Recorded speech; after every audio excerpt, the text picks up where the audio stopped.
All right, welcome back to System Software. So today we are in the last part of our compiler where we're compiling functions from simple IR to x86. So I guess first of all, oh yeah. Are we supposed to see the screen? Yes, you are supposed to see the screen. Thank you. I forgot to switch it. It should be there. There we go. Thank you. Yeah, so we started on functions last time. Today, and maybe next time, we'll finish up functions. Functions are the most complicated part, so I want to make sure we go through that thoroughly. And once we go over functions, that's everything you need for CodeGen 3. Actually, everything you need is already in the manual, but that'll be CodeGen 3. So yeah, next time on Tuesday, we'll sort of play it by ear a little bit. So if you have other questions about the project, if we need to do more on functions, we can use that. And then there'll be a talk on, I'll give a little classic example of an attack that exploits knowledge about how compilers work with generate functions in the architecture level. And then, wow, we're almost done with the semester. We've got 3-4 classes left. Yeah, so after that, it'll just be final review just before Thanksgiving, and then there's Thanksgiving break and the final after that. This is the time, as I found in the calendar. I don't know if anyone saw anything different. And all the projects are also due on that date, all the final projects. So CodeGen 3 is due here in a couple of weeks. But then you can resubmit every project. All projects can be resubmitted up until this deadline at 11:59 p.m. for regrading. But yeah, bless you. Questions about anything from last time, questions about code generation, questions about the end of class. We'll do the final review similar to what we did last time. We'll just tell you the topics that are going to be on it. Then the final exam will operate, like it did last time. If it operated, didn't operate that well, but it operated last time. I did find that there is a testing center, so I may try to use that in the future. That'll probably make stuff easier maybe. But yeah, well, it'll be the same thing as last time, web courses. But we'll all be in this room. All right, any questions on the class, logistics, CodeGen 3, any of the CodeGen projects? Let's see, CodeGen 2 is due. Oh, okay, we still have another week for CodeGen, or next week, next Tuesday, CodeGen 2. Yeah. How many pages? I think it's 12. All of them? What's that? All of them. All of them? All the pages? If each of you can bring all the pages in, that would be impressive. Yeah, I have 12 for the final, so 24 sides of pages. Yeah. It's cumulative, yeah, so it's cumulative, but it'll be disproportionately second half material. So it'll be like 50% more. Be like another kind of same amount of space devoted to the second half, but then a smaller part dedicated to the first half. But anyway, we still have a couple weeks for that. Any other questions on CodeGen, technical stuff? Questions on functions? Yeah?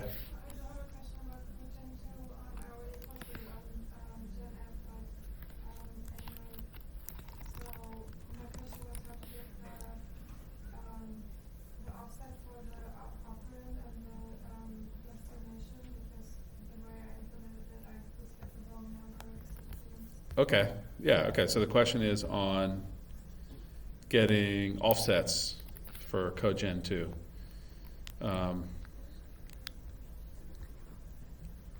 So that is, well, it's in a couple places. So there's some background material on accessing operands here.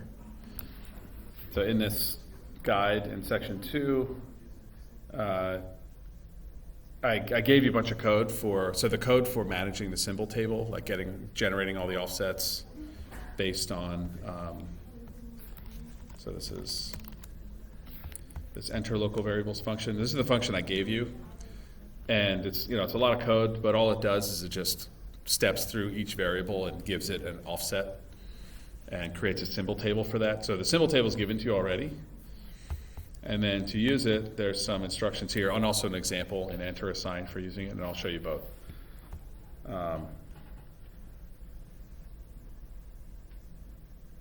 Accessing operands. So I've given you a function here that will turn an operand into an assembly string. So you don't have to write this code is given to you. It will look at whether we have a name, which is a variable name, or whether it's a number. So if it's a number, then it'll just get the text of that number and prepend the $, which is the assembly language operand for an immediate value.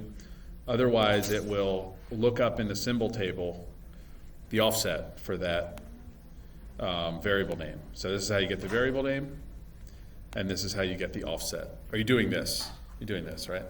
Or no? Doing that.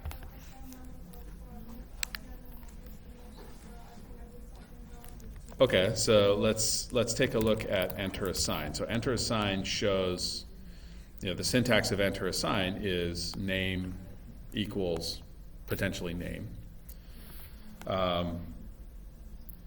So one thing to keep in mind is that this CTX, this is how you access the parse tree. So remember, the parse tree just has structured input. You take the input of the program, all of the tokens, all that ASCII code, and it structures it for you in a parse tree. And so for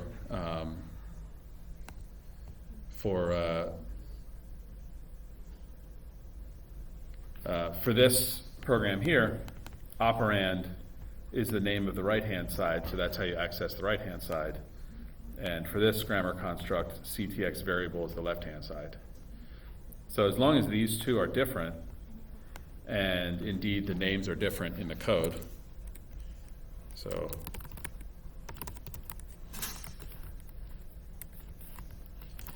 if we have simple IR that looks like X equals Y, and our symbol table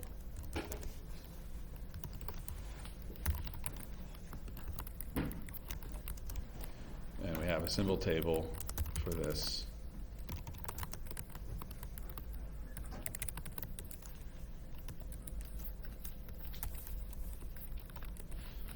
If we have a symbol table like this, then for assignment, we get the left-hand side with CTX variable, and this is the left-hand side, and we get the right-hand side with CTX operand.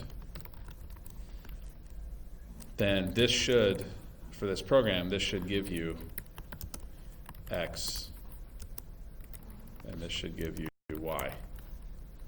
So you can test that. You can actually print those out and make sure those are what you expect. And then to get the symbol table offset, you just look it up in the symbol table.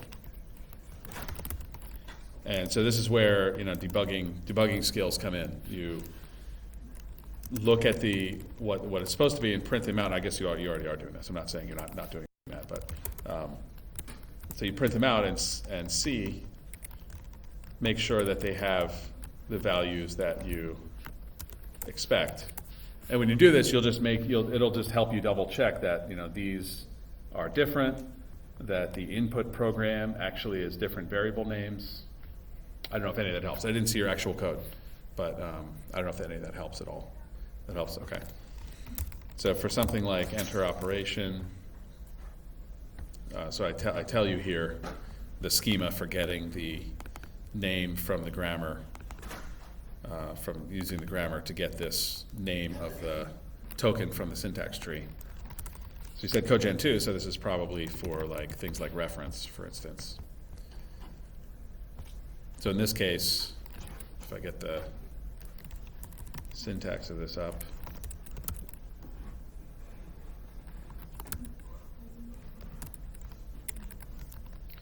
what construct are we looking at? Was this reference, dereference? All of them? Okay. So whoops.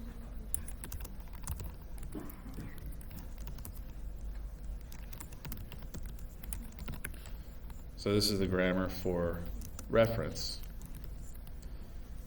This is the grammar for reference. So to get the left-hand side, you use CTX arrow variable to get the right-hand side to get CTX arrow operand, just like it is for enter assign.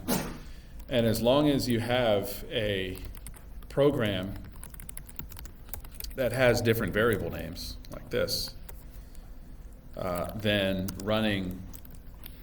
printing out CTX variable, CTX operand in the symbol table, they should give different things. So double check that all these are different. Double check each piece. This is the incremental improvement style of programming. You make sure each simple piece works properly before you move on. So testing the whole program together or testing the whole function is harder than just testing whether, say, this value is -16, rather than checking does the assembly look right. So I suspect when you go through this, you'll find that there's something up with the use of these variables.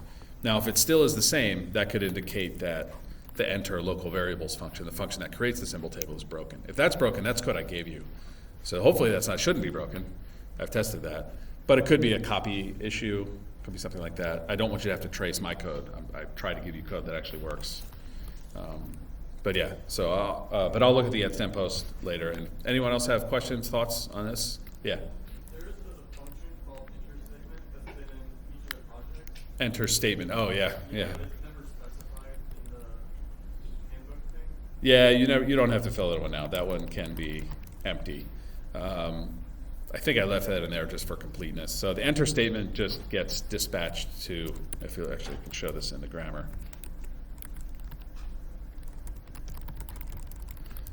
So a statement is just one of, if you look at a function is just a list of statements, 0 or more statements, and a statement is one of these types of statements. So there's nothing to generate when you see a statement, because the next node, the next child of statement is going to be one of these statements where you will generate code for it. So sorry for the confusion on that, but yeah, there's nothing you have to do to generate for a statement, because all the code generation will be in the listeners for these types of statements. Sure, no problem. Other questions?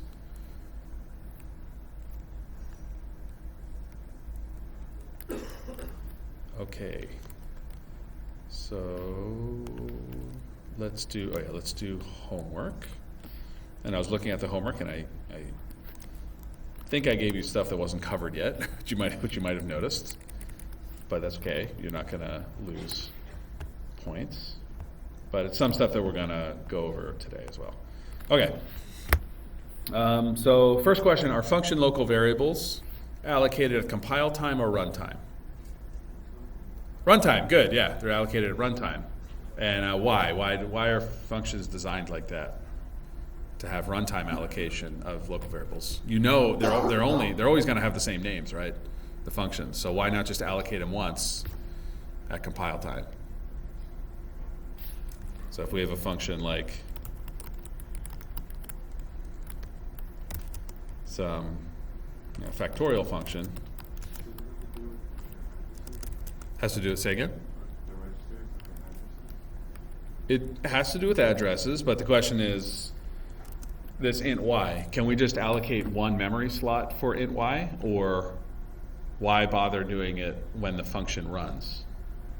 Yeah. Is it because we don't have a guarantee the function will run? Well, yeah, you could make that argument that if the function never runs, why bother allocating space? But there was a more subtle reason. I think you're next, yeah. Yeah, that's right. The same function can run multiple times. So if we have, for instance, a recursive function, then if all those calls of the recursive function use the same memory address for a local variable, they're going to start overwriting each other. So if we want recursion to work properly, if we want functions to be more than just a glorified branch statement, if we want recursion, we want kind of encapsulation, then we need to give each function its own memory allocation. So the way that C solves this, and the way that many compilers solve this for these kinds of low-level languages, is to, instead of generating code that allocates space on the heap or somewhere in memory for these, it generates a function code that will allocate space for this on a stack. So that every time this function is called, space will be allocated on the stack for this. And we saw the actual assembly code that does this last time. So for instance here, if our function is called example variables, then one of the first pieces of code that runs when you call that function is to allocate space on the stack. So remember, RSP is a pointer to the top of the stack. The stack grows downwards, so subtracting addresses from the stack pointer is allocating space. Remember, the heap grows up in memory, the stack grows down. This is the convention in like our modern architectures. So this is allocating space, this is deallocating space from the stack. Questions on that? And so remember, your compiler will generate code, will generate a subtraction instruction. That doesn't do any allocation. That's just an assembly instruction. When this program runs and the processor sees the subtract instruction, that's when the actual change of state will happen. And so if you've got a recursive function, if example variables is being called inside this function, every time you call it, that subtract instruction is going to be hit, and you're going to continuously subtract from the stack pointer until the recursion is done. And then you'll keep deallocating from the stack pointer. I think you all did object-oriented programming, right? So remember how was this Java or C++? Okay, so in Java you don't have to worry about deallocating stuff. But in like C++, or actually, I mean in Java it happens as well, it just happens invisibly to you. But when you create a new object, what happens? You get a new memory allocation for that object. It has its own local variables, its own private and public fields. And if you make new objects, each of those objects cannot see each other's private fields, right? They don't access, they're all different. So functions are like a kind of early version of this. I mean, and you can see the deallocation of them, which in C++ you have to write deallocators, deconstructors rather. But in Java that's done for you. There's garbage collection that does this deallocation for you. And it's done on the heap, it's not done on the stack. But anyway, yeah, the same concept of automated memory allocation is what functions use to make recursion possible, to have these high-level functions. That cannot be done solely with just branching in the architecture. All right, other questions on this idea from last time? This answer to the homework? Okay, so another variation of this, the sum function definition has a local variable x. Will that variable always be assigned a single memory location in any possible program that has such a function? Would always, no, right? Because they're allocated at runtime. Okay, and this stuff, I didn't cover all of this last time, so we'll cover it today. But the following are the context of the stack frame. I hinted at the stack frame, I started on the stack frame. I talked to you about local variables and the base pointer, but I didn't go into completely this. We'll go over this today. But the local variables are constructed by the function being called, the callee function. What else is the old base pointer? We'll go over this today. Don't worry about this. Don't worry about this. We'll go over this today. We didn't cover this. Number 4, I think we did cover, but it might be framed in a way that's a little more obscure. What register in the x86 System 5 ABI is meant to hold a pointer to the currently executing function's stack frame? What register? We've only learned about a few registers. So what register points to the currently executing function stack frame? RSP is close. So that's the stack pointer. What other special purpose pointer register do we have? RBP, yeah, the base pointer. So the stack pointer is what's going to become the base pointer. But once we save the base pointer, which is the beginning of the local variables effectively, the stack pointer is going to be updated so that other functions can use it. But yeah, RBP. And we'll see that more today. All right, what are the most and least number of active stack frames for the factorial function that will exist in memory at one time for the following program?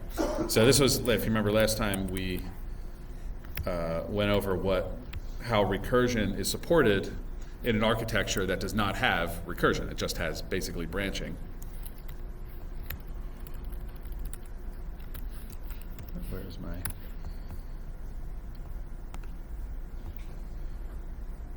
So we showed how we could, where was it?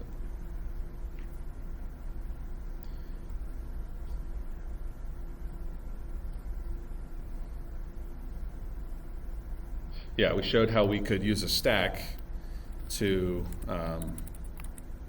save the content of each function call. Here we had a recursive function call. So there's a stack frame that is a section of the stack that's allocated for each call. So basically, how many times is factorial being called in this function? That's how many stack frames there are going to be at the maximum. So for this program, how many active stack frames will there be? At most and at least, yeah. 5, yeah, 5. I mean, main technically has a stack frame associated with it, depending on, this is n-2, so there's some tricky corner cases. But if you said something like 4, 5, 6, that's fine. As long as you got the idea that every time factorial is called, a new allocation on the stack is created for it until that function is returned. And because we have recursion, this factorial function is being called, actually I think 4 times, right? 5, 4, 3. And then it's called for 2. Oh no, yeah, then it's called for 1. Yeah, 5. And then least is 1 because main has a stack frame. So technically there's 6. Main has a stack frame, and then there's 5 of these, but don't worry about those corner cases. All right, any questions on the homework? Other questions on the homework?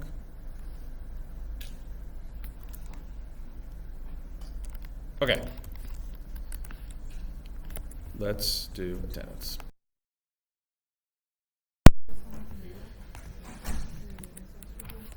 All right, so let's continue on how functions get implemented by the compiler. So recall last time that, so I guess first of all, what support do we have for functions at the architecture level? So we hopefully know, reviewing the homework and looking last time, that functions in something like simple IR or C, they don't work quite like branching, right? But the x86 architecture provides us some support for functions. What does it give us? So it gives us a call instruction, right? What else does it give us at the x86 architecture for supporting functions? Even though they may not work like real C functions, yeah. Well, like what, so okay, let's see, what opcodes does it give us? Like what instructions do we have? So we have call. What else do we have, if you remember from last time? Add? Well, it gives us opcodes, but for like implementing functions. So like last time we have goto. Yeah, that's right. You could use goto. You actually could use goto for implementing functions. What's that? Well, we did use move. Yeah, what do we use move for? We use it for the return value. Yeah. I was going to say Return. Yeah, we have the return. We have a return, which is, yeah. Okay, but what did these do? Does anyone remember what these? So if we use call, is that enough to give us support for recursion and automatic memory allocation? No, right? What did call do? If you remember what call does. Yeah. changes the return address in that one operator or directly to the other? Yeah, it saves the return address, and it just calls goto. That's all it does. And return, remember what return did? Yeah, retrieves the return address. Yeah, so it saves the return address, it does +1, yeah. And then it just goes goto to that return address. That's all they do. There's no memory allocation going on. You could, instead of using call, you could just use push to save the return address and goto, and you could use pop to get the return address and use goto. So that's the support it gives you. It also gives you a stack and stack operations. So the RSP register is a pointer to the current top of the stack, and it gives you push and pop for saving and retrieving values from the stack.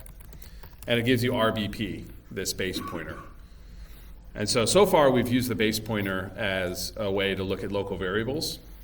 But the base pointer is pointing to the stack frame. And the stack frame gives you more than just local variables. It gives you everything you need about that function in order to use local variables, in order to return to the caller to get parameters.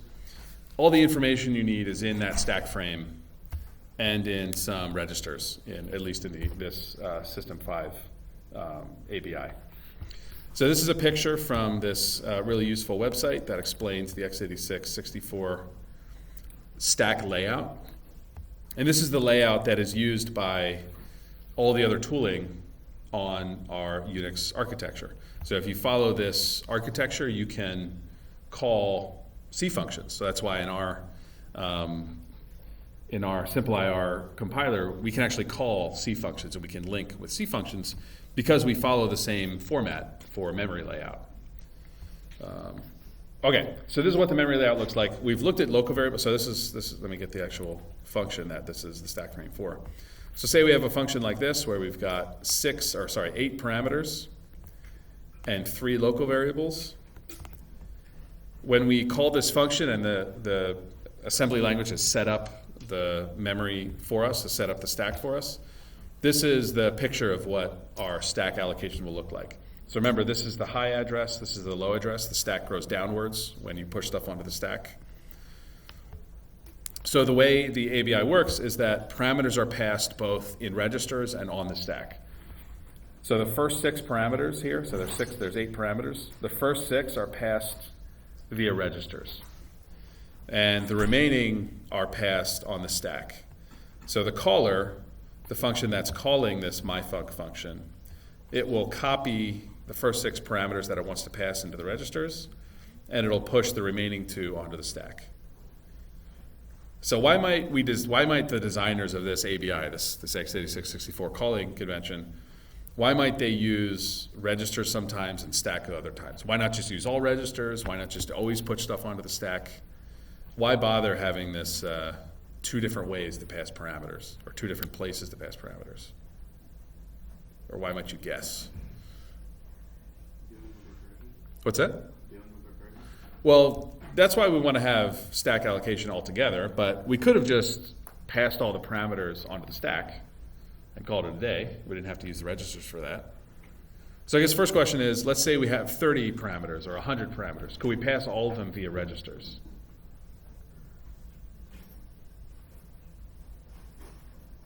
We had like a 200 parameter function. Could we pass all those parameters by copying to registers? No, right? Because there's not enough registers. So we certainly couldn't always only use registers if we want to support arbitrarily large numbers of parameters. But what's the trade-offs between using memory, the stack, versus using registers to copy data?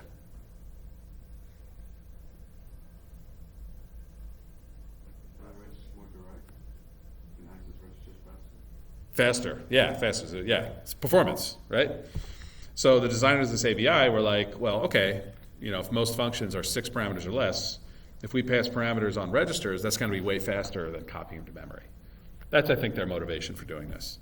For us, the compiler writers, this makes things a little bit more annoying because we have to count the number of parameters we have. And the first 6, we need to copy them to very specific registers. And the rest of them we need to push onto the stack. So our code for passing parameters is going to be a little more complicated because of this. But by supporting this, we can do things like calling actual other C functions. And other C functions can actually call us as well. So we kind of have to follow the standard if we want to use the rest of the tooling on our system and other C functions. But okay, so this is how parameters are passed to functions. Because remember, we can't just allocate a fixed space for them because it's the same problem as local variables. Parameters are effectively local variables for our functions. So they need to be allocated each time you run your function. Okay, so that's the first thing you see on the stack is we've got local parameters being passed. And then here's our return address. So the next thing that the calling function pushes onto the stack is the return address, and that's the call opcode that does that. So as soon as the calling function has pushed all the parameters onto the stack, it runs the call opcode, and that call opcode will just push an address onto the stack and then branch to the function. Make sense with me so far? So that's what we looked at last time, where we had this example of multiple calls here, where we first called, I think it was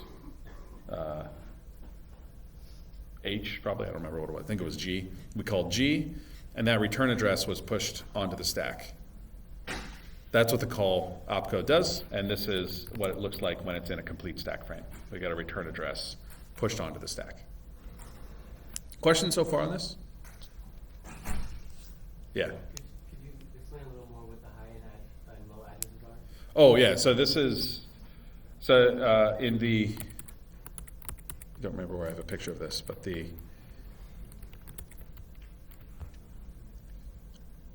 do I have a picture of this?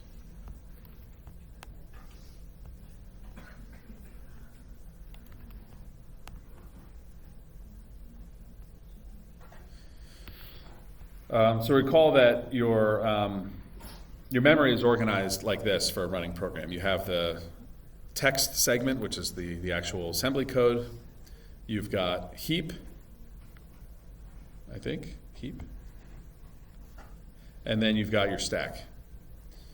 So the stack is placed at a high address, heap at a low address, and then as you allocate memory on the heap, the amount of memory, the memory addresses go up because you're filling up memory locations on the heap. The stack grows down. So and even the x86 architecture, its push instruction will literally subtract the stack pointer because it's designed around systems where they have a stack that grows downward in memory. And so the idea is that you have two places to allocate memory in your process, the heap and the stack, and they grow towards each other so that they won't overlap in addresses. I mean, nowadays with the enormous address spaces we have, it's probably less of an issue, but this is like historically the heap and the stack, how they were organized.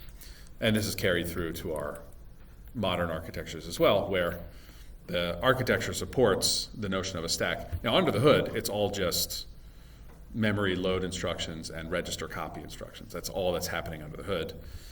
But the architecture gives you these opcodes that will support heap and a stack that grows towards each other. So that's why whenever we draw the stack frames in the compiler world, we start at a high address, and then as we push things onto the stack grows downward in memory addresses. Does that answer your question? Does that make sense? So the stack before the function was called, the stack is here, the stack pointer is here. When the caller pushes its local variables, it copies some via registers, and then the rest are pushed onto the stack. Push operations fill up memory on the stack and then subtract the stack pointer. And then when we do the call instruction, the return address is pushed onto the stack, and then we have a branch to the function. Yeah? Are those just like highlighting areas, or are low and high address actual like pointers with numbers? They're not pointers. It's just a label that says this is where the high address is. It's just to show that this is. The low address here in low memory. That's the stack. It's just the memory addresses are smaller. That's all it means. Like if this is 0xFF, this might be like 0xCF or something. It'll be a smaller number for the address. That's all this is diagrammed. Yeah, that's all it's showing. Okay, so once we make the function call, we push the return address and then branch. And now we're executing code in the function, in my func. So this green area here represents the part of the stack frame, but part of the stack memory allocation for the function that's managed by the calling function, the caller function. So the caller has access to its parameters and has access to its own return address. So it's responsible for saving that information on the stack. Then when the branch happens, this is where we get local variables being allocated. But the function does one thing first. It saves the original base pointer. Now, why would we need to save the original RBP before we overwrite RBP? What's that?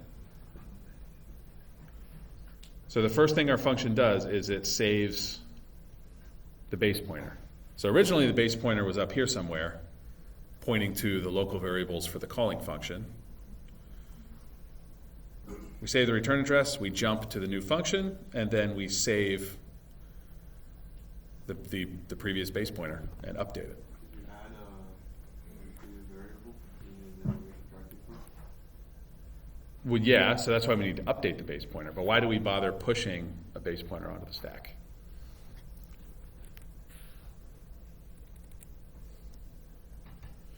So let's take a look at an example to show why this is the case. Okay, so let's say we have two functions.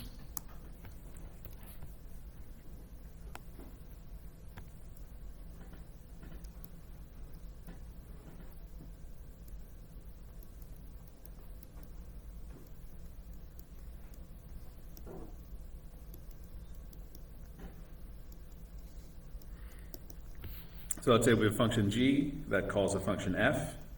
G has local variable y, f has local variable x.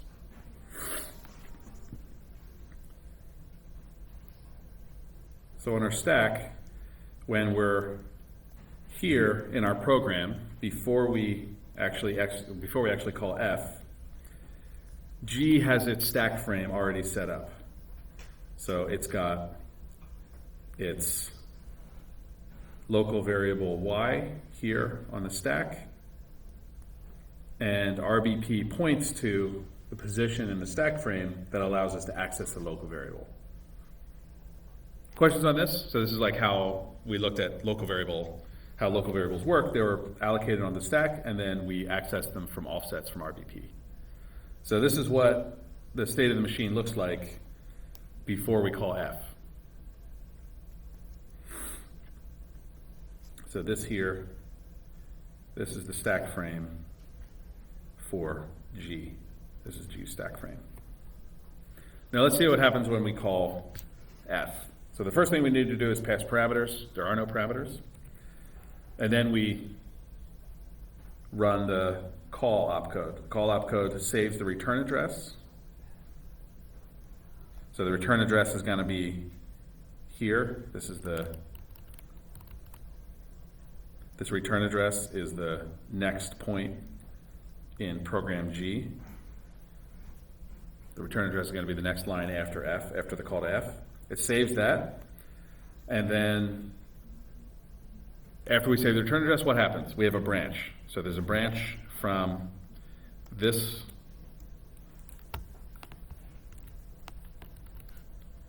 point. Oh my God, why does it do this?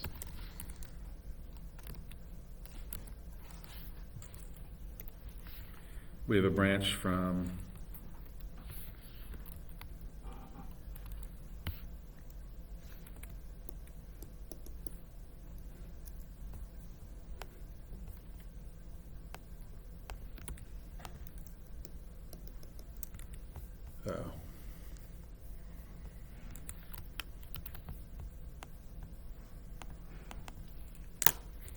now it's frozen.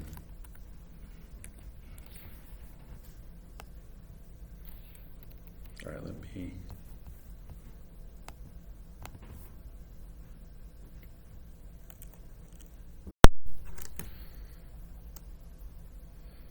All right, so apologies for the interruption. So we have our current stack frame for G. When we do the call to F, the call opcode saves the return address onto the stack and then branches to the first line of F. The first thing that F does is to save the current RBP. So it saves a pointer to this address.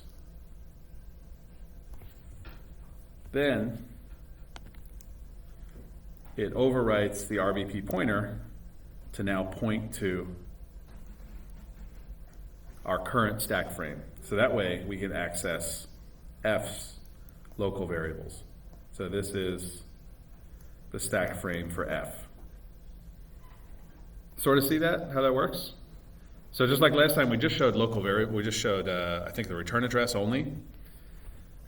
But when we have parameters, the return address, and local variables, this is what our stack frame looks like. We have all those bundled together on the stack.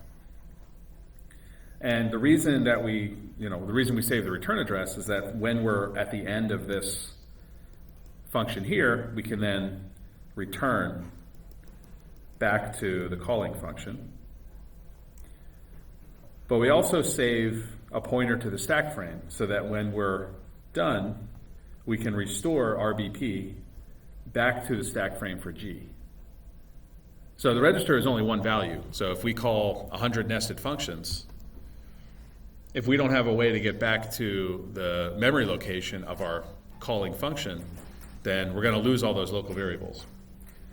So the trick we use is to save that address onto the stack. So every time there's a function call here, if there's a new function call inside of F,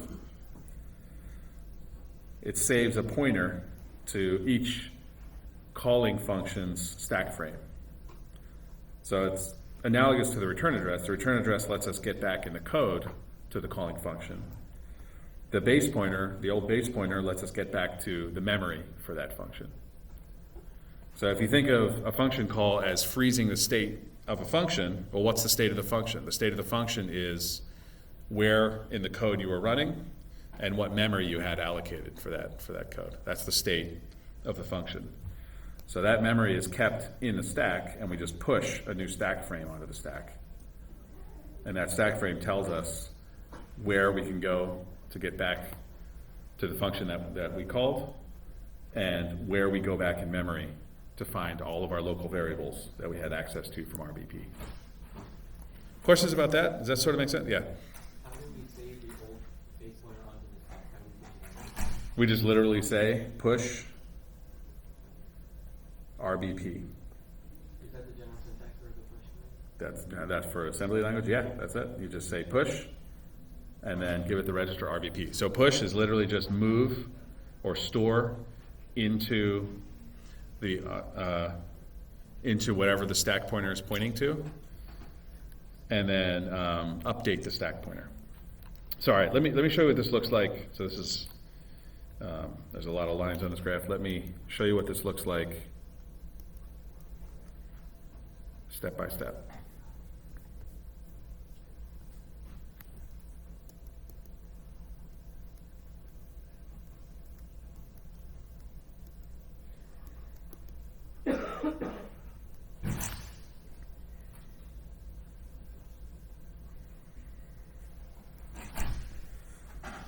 So let's say we start here just before we call F. So just before we call F, we've got a stack frame for G that's currently active. So this gives us access to the local variable. And at this point in the program,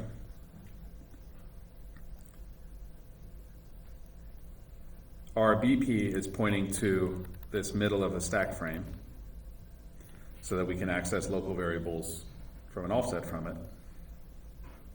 And the stack is pointing to the top of the stack. Actually, I can't remember if it's the last pushed element or if it's the one after it. I think it's pointing to the next open spot. Oh man, I might be wrong. But I think it's pointing to the next open spot. So this is the state of our machine just before we call F.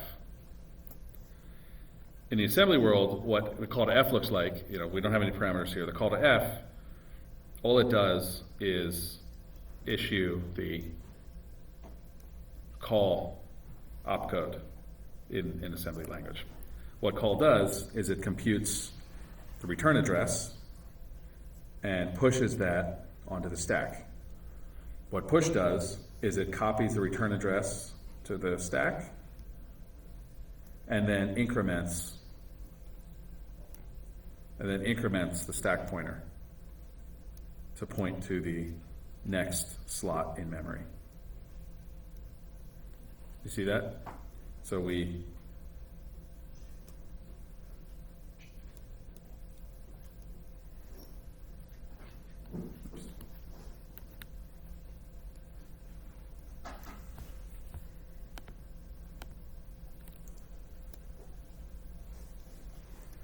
So copies the return address into the stack and then updates the stack pointer That's a push, right? It's a push operation.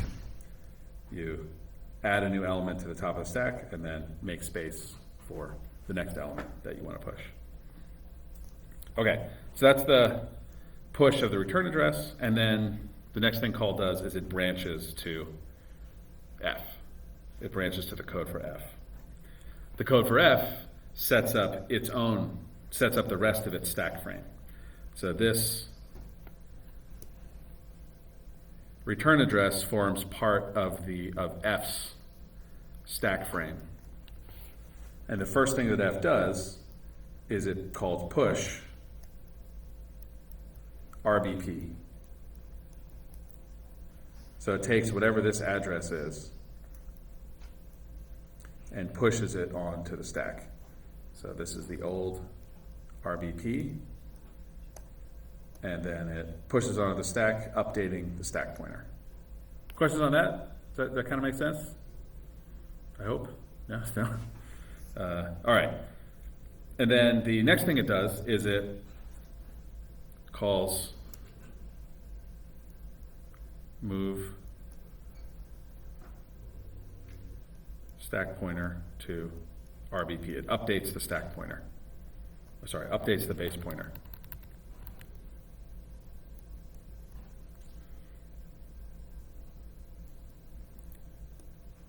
So it takes RBP and updates it to point to what the old stack pointer was. And now I realize that I did mess up RSP. RSP will increment first. So let me show this again.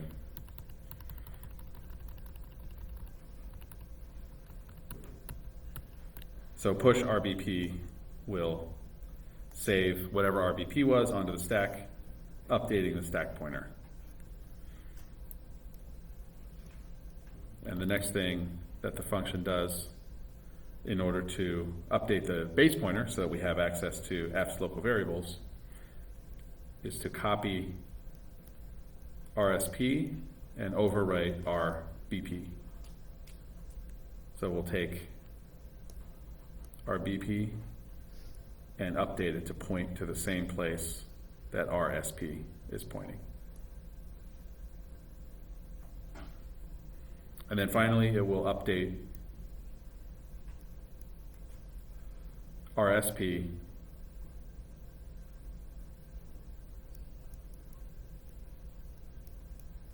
to allocate space for local variables. And then this slot that RSP is pointing at is the slot for X. Questions on this, at least conceptually?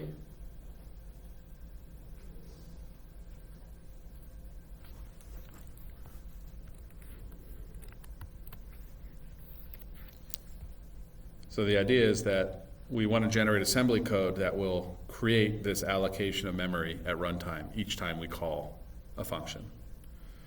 The caller will create space for these addresses, for parameters and the return address, and the callee will save the old base pointer so that we can always restore the old function and allocate space for local variables.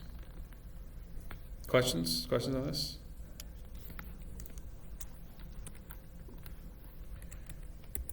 Okay, let me show some of the actual code. Let me show what this code actually looks like.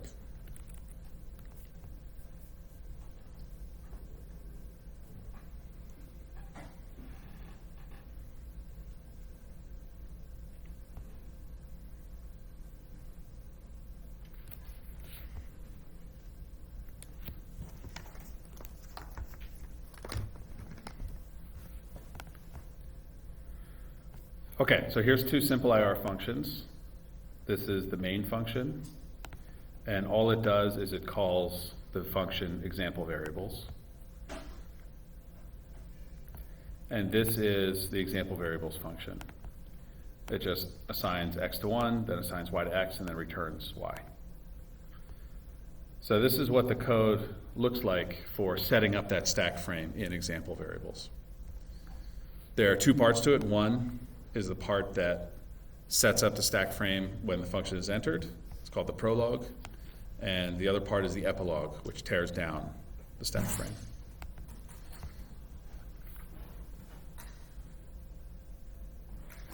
So the first thing it does is it calls push RBP. That's the part that saves the old base pointer from the calling function. That it updates the base pointer to point to the current stack frame.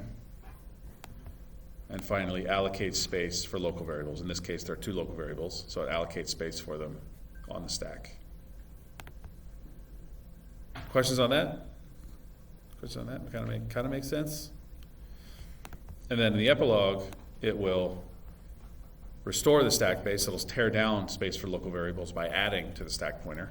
So that's has the effect of popping stuff off the stack. And then it'll pop RBP. It'll take this value and restore RBP. So those 2 steps will look something like this. It'll add to the stack pointer in order to deallocate those local variables. And then it'll pop whatever's on the stack, which happens to be the old base pointer, and copy that into the RBP register. And now we're back at the same state we were at before we called F. So our memory allocation is now what it looked like before we called F. So reversing the state changes that we made for G, at least the ones related to the stack frame. And then finally, we call return, which will pop the return address off the stack and branch back to the calling function.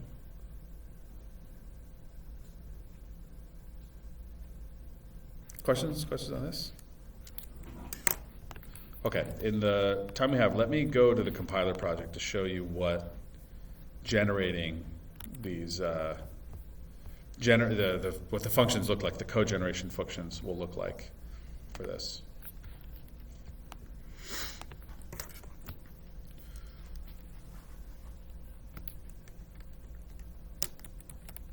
So in assembly, there are several pieces to generate code for.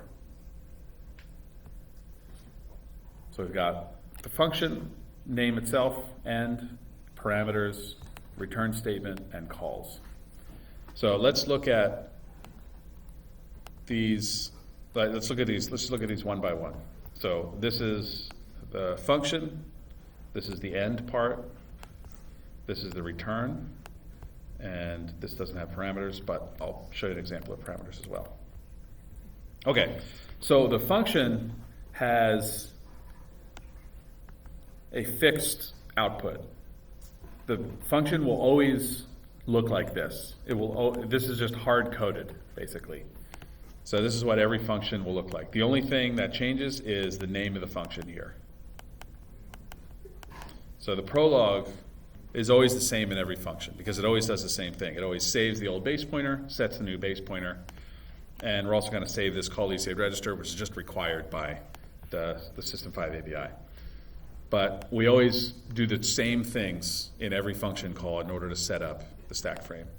So this is basically just hard-coded. So your code generator for enter function will just print this out, except changing the name of the function here.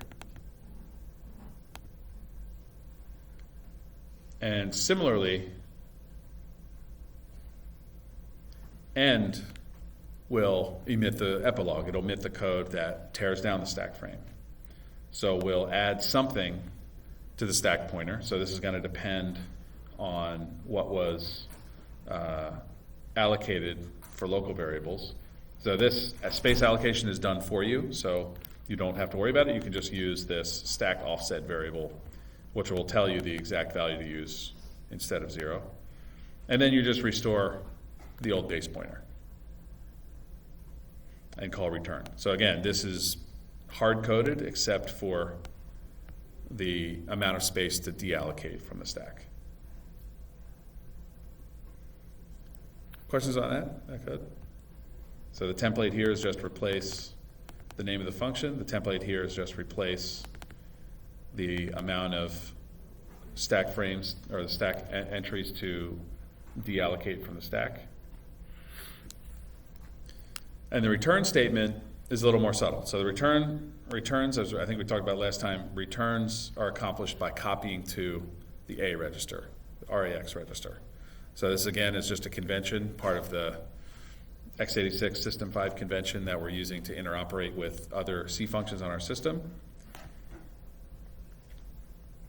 And so all you need to do is just copy whatever the return value is into that function. So if we have return y, then you just copy whatever y's value is into RAX.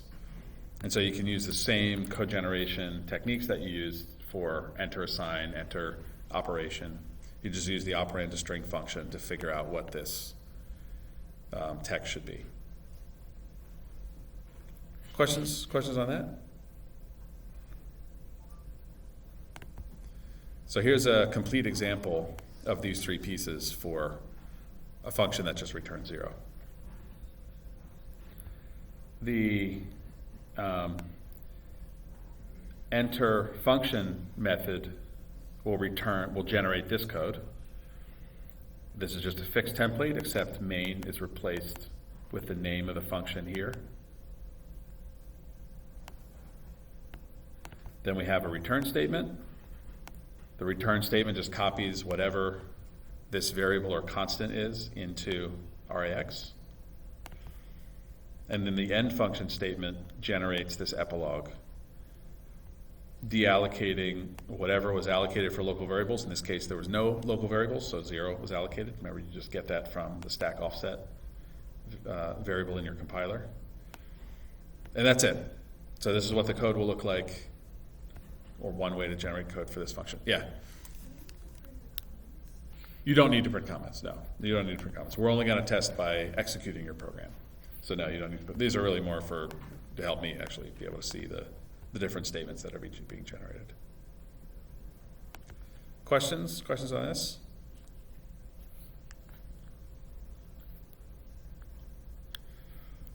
Okay. So the tedious part is parameter passing. So there's nothing super tricky about it. It's just annoying to get right, because you have to look at how many parameters you have and copy the first 6 to registers and push the rest onto the stack. So if we, for instance, have these local variables, so there are 9 local variables and 8 parameters, then the first thing we're going to do is we're going to copy all of these parameters that were passed into local variables. So the reason that all the local variables are also parameters is that, just like in C, your parameters are effectively local variables. So the easiest way to handle parameters being passed into your function is to just copy those parameters into the local variables for them. So this is what this code does. It's just literally copying each parameter register into their corresponding local variable address. So the registers are named here. There's also, I think, I think I've given you a list of these. Yeah, I've given you a list of the register names, so you can just literally loop over them like this. You can just loop over them to, for each parameter, generate this code. So you just look inside that list for the name of the register, look at the name of the parameter to get this offset, and just do all these copies from the first 6 registers. And the tricky part is you have to do a little computation to get the rest of the parameters from the stack. So you'll always start at 16, because if you look at the stack here, this is RBP. Just like we can access local variables by negative offsets from RBP, we can access parameters by positive offsets from RBP. So to access the 7th parameter here, it's always going to be offset 16, because in our language, everything is an 8-byte value. To access H, it's 24 and 32 and so on. You see that?